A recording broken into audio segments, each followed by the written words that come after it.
Ketika kitab suci dijadikan bahan kremasi, api memang padam di senja hari. Namun akibatnya baru dimulai setelahnya. Senja turun perlahan di sebuah wilayah India yang dikenal tenang, tempat sungai mengalir dengan malas dan pepohonan tua berdiri seperti saksi zaman. Langit memerah bukan karena murka, melainkan karena matahari yang hendak beristirahat. Di tanah lapang dekat perkampungan, para pandita telah berkumpul untuk sebuah ritual kremasi besar. Kayu disusun rapi, minyak dituangkan, dan dupa mengepul membawa aroma yang akrab bagi mereka. Namun di balik keteraturan itu, terselip sebuah tindakan yang keliru. Kitab-kitab suci Al-Quran yang sebelumnya dirampas tanpa pemahaman diletakkan sebagai bagian dari tumpukan kremasi. Mushaf-mushaf itu berada di antara kayu dan kain pembungkus jenazah, seolah disamakan dengan benda biasa. Tidak ada kesadaran akan makna kesucian yang terinjak, tidak ada perenungan tentang wahyu yang diturunkan untuk membimbing manusia menuju cahaya. Alam seakan menahan napas. Angin yang biasanya berembus ringan menjadi pelan. Burung-burung yang kerap melintas memilih menjauh. Senja menyaksikan persiapan itu tanpa suara, seolah menyimpan catatan tentang apa yang akan terjadi. Puluhan mushaf diletakkan berdampingan dengan jenazah. Kertas-kertas berlapis ayat itu tampak rapuh, namun maknanya melampaui segala yang tampak. Tumpukan itu bukan sekedar susunan kayu dan kitab, melainkan simpul perbuatan manusia yang melampaui batas adab terhadap wahyu. Angin sore membawa debu dan abu sisa upacara sebelumnya ke udara. Partikel-partikel halus itu melayang, menempel di daun, di rambut, dan di pakaian. Langit tetap tenang, tetapi suasana menjadi berat seolah bumi memikul beban yang tidak terlihat. Sungai mengalir tanpa riak, namun di kedalamannya tersimpan kesaksian. Tidak ada pengetahuan yang membimbing langkah-langkah itu. Tidak ada kesadaran bahwa kitab suci bukan sekedar kertas, melainkan amanah. Tumpukan tersebut menyimpan dosa bukan karena bendanya, melainkan karena sikap yang mengiringinya, kesombongan yang mengabaikan kehormatan nilai ilahi. Api dinyalakan, nyala merah oranye menjilat kayu, kain, dan kertas tanpa memilih. Panas meningkat, asap membumbung dan abu mulai terbentuk. Kertas mushaf terbakar bersama kayu dan tubuh. Ayat-ayat lenyap secara fisik, huruf-huruf menjadi serpihan yang terbang, namun maknanya tidak pernah mati. Di balik nyala api tercatat sebuah pelanggaran yang tak terlihat mata. Api yang menelan tanpa memilah tidak pernah mampu memusnahkan kebenaran. Ia hanya mengubah bentuk, tidak makna. Api bisa membakar benda tetapi tidak bisa menjangkau kehormatan wahyu yang dijaga oleh Tuhan. Langit senja perlahan menggelap. Asap naik dan menyebar, membentuk lapisan tipis di udara. Bau pembakaran melekat, menembus nafas dan pori-pori. Alam tetap diam seolah menunggu waktu untuk menyingkap pelajaran. Upacara selesai.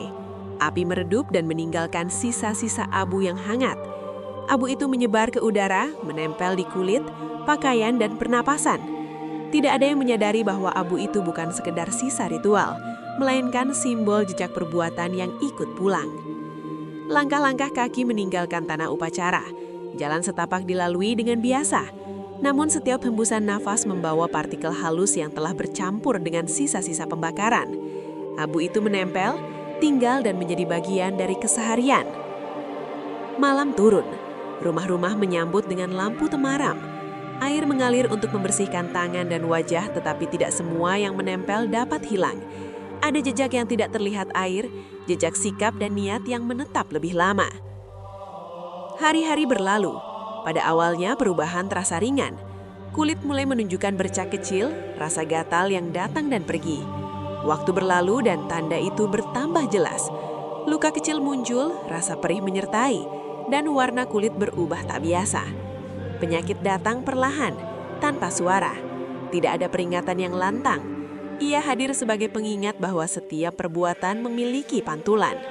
Apa yang ditanamkan oleh sikap akan kembali dalam bentuk yang tidak selalu dapat dipahami. Berbagai upaya dilakukan. Ramuan disiapkan dari tumbuhan yang dikenal khasiatnya.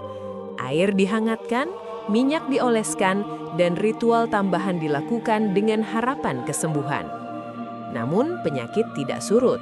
Luka menyebar, rasa sakit bertambah, dan tubuh menunjukkan ketidakberdayaan. Ilmu manusia diuji pada batasnya. Apa yang biasa menyembuhkan, kini tak berdaya. Hari berganti hari dan harapan menipis. Ketika jalan-jalan yang dikenal buntu, manusia mulai berhadapan dengan kenyataan bahwa tidak semua perkara berada dalam genggaman. Di balik kegagalan upaya, terselip kesempatan untuk merenung. Namun kesombongan sering menutup pintu itu, membuat hati enggan menoleh ke arah sebab yang lebih dalam. Penyakit tidak hanya menyerang kulit, ia merembes ke batin. Kegelisahan tumbuh, rasa takut menggerogoti ketenangan. Wajah-wajah yang dulu mantap kini menyimpan kelelahan. Aktivitas yang biasa dilakukan dengan yakin kini terasa berat. Ketika tubuh melemah, kesadaran perlahan terbangun. Ada ingatan yang kembali, ada peristiwa yang muncul di benak. Bayangan api kremasi kembali menghantui. Bukan nyalanya yang paling membekas, melainkan apa yang berada di dalamnya. Mushaf yang terbakar muncul sebagai beban nurani. Ingatan itu hadir tanpa kata, tanpa tudingan, namun kuat. Hati mulai menyusun kaitan, abu yang menempel, luka yang muncul, dan api yang menyala seolah terhubung oleh benang yang sama. Kesadaran ini tidak datang sebagai hukuman yang kasar, melainkan sebagai undangan untuk melihat lebih jujur ke dalam diri. Di titik ini, sebagian mulai memahami bahwa kesucian wahyu tidak pernah bergantung pada perlakuan manusia. Ia dijaga oleh Tuhan dengan caranya sendiri. Kesadaran tumbuh, tetapi terasa terlambat. Penyakit telah menyebar dan upaya manusia telah habis. Dalam keterbatasan itu, muncul pengakuan batin bahwa ada batas yang telah dilanggar, batas adab terhadap nilai ilahi. Tidak semua kesadaran datang untuk menghapus akibat, sebagian datang untuk memberi pelajaran. Penyakit yang tak kunjung sembuh menjadi tanda bahwa peringatan telah disampaikan. Bukan untuk menghancurkan, melainkan untuk mengingatkan. Di hadapan ketidakberdayaan, kesombongan runtuh.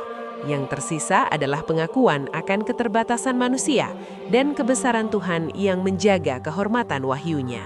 Kisah ini berakhir bukan pada penderitaan, melainkan pada pelajaran bahwa kitab suci bukan sekedar benda. Ia adalah amanah yang menuntut adab, bahwa api kesombongan tidak pernah mampu memusnahkan kebenaran. Ia hanya menyingkapkan kelemahan manusia. Penyakit yang tak terobati menjadi cermin, bukan untuk menebar kebencian, melainkan untuk mengajak manusia menghormati nilai yang suci, apapun keyakinannya. Alam mencatat, waktu menyimpan, dan Tuhan menjaga dengan cara yang melampaui pemahaman. Di senja yang lain, langit kembali memerah, bumi tetap berputar, pelajaran tetap tinggal bagi siapapun yang mau membaca tanda-tanda, bahwa setiap perbuatan memiliki gema, dan adab terhadap wahyu adalah bagian dari kemanusiaan itu sendiri.